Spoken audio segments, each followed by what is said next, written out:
नमस्कार, मैं डॉक्टर राजन मौर्य आपका अपने यूट्यूब चैनल पर स्वागत करता हूं। आज का जो हमारा टॉपिक है वो है पेप्टिक अल्सर। आज हम जानेंगे कि पेप्टिक अल्सर क्या होता है, इसके लक्षण क्या है, इनके का होने के मुख्य कारण क्या है और हम किस प्रकार से इसका नेचुरोपैथी के द्वारा समाधान कर सकते हैं। तो सबसे पहले हम जानेंगे कि पेप्टिक अल्सर क्या है। तो हमारे स्टमक और ड्यूडेनम का इंटरनल लाइनिंग होता है, उसका डिस्ट्रप्शन अर्थात कि उसका जो लाइनिंग है उस पर खुरेद पड़ जाना, उस पर निशान पड़ जाना या जो कहें उस पर घाव हो जाना, उसी को बोलते हैं कि अल्सर। इसके होने के अलग अलग कारण होते हैं, जिसमें सबसे मुख्य कारण जो होता है वो होता है फास्ट फूड या जंक फूड।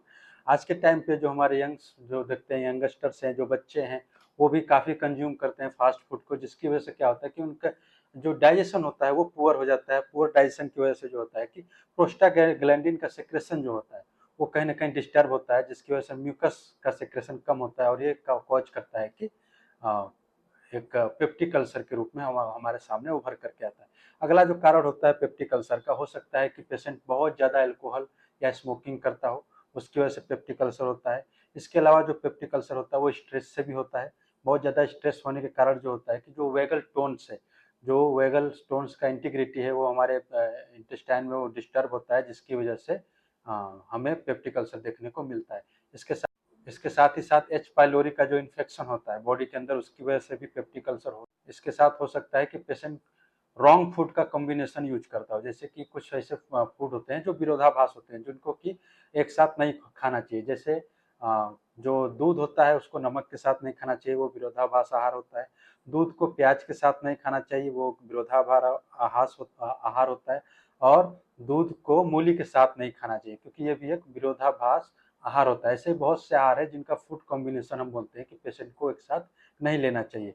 अगला जो कारण है पेप्टिक अल्सर का, हो सकता है कि वो पेशेंट बहुत ज़्यादा non steroidal anti inflammatory drugs लेता हो, जैसे मेफेनेमिक एसिड होता है, आइबुप्रोफेन ब्रूफेन हो सकता है। ये सब ऐसे कुछ दवाई हैं जो NSAIDs के कैटेगरी के अंतर्गत आते हैं, और इनकी ज़्यादा ओवर यूज होने के कारण जो है हमें देखने को मिलता है कि पेशेंट को अल्सर हो जाता है। इसके अलावा जो बहुत ज़्यादा स्पाइसी फूड्स होते हैं, जो बहुत ज़्यादा मिर्च मसाले वाले खाने होते हैं, वो भी पेप्टिक अल्सर के बहुत बड़े कारण होते हैं।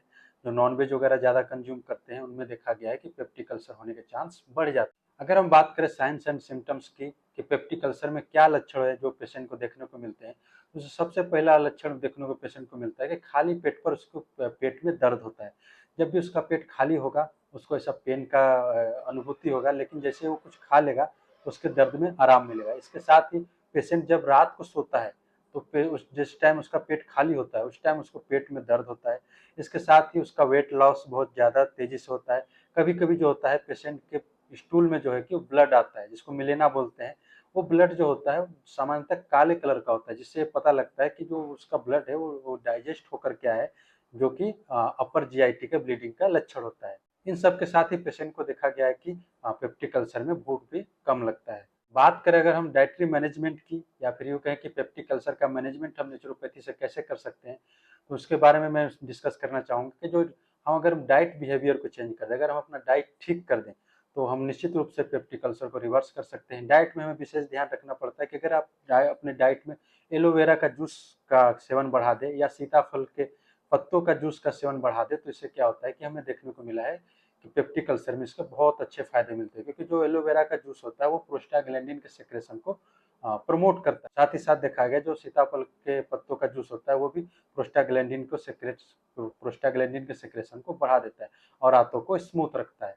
इसके साथ ही अगर भोजन में प्रोबायोटिक बढ़ा दिया जाए, जैसे कि दही हो गया, छाछ हो गया, कैबेज का जूस हो गया, इसका अगर सेवन बढ़ा दिया जाए तो उसका जो है कि पेप्टिक अल्सर में बहुत अच्छा रिस्पॉन्स देखने को मिलता है।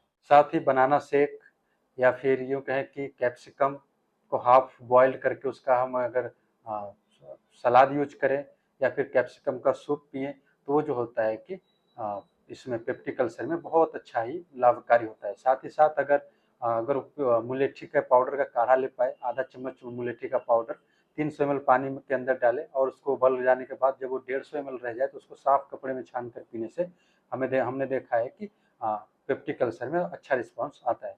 इसके साथ ही देखा गया है कि पेशेंट को ज़्यादा से ज़्यादा मात्रा में ग्रीन वेजिटेबल्स कंज्यूम करना चाहिए, एप्पल कंज्यूम करना चाहिए और पपाया कंज्यूम करना चाहिए। साथ ही साथ वो बनाना का भी सेवन अपने डाइट में बढ़ा दे। इससे देखा गया है कि पेप्टिक अल्सर रिवर्स हो जाता है।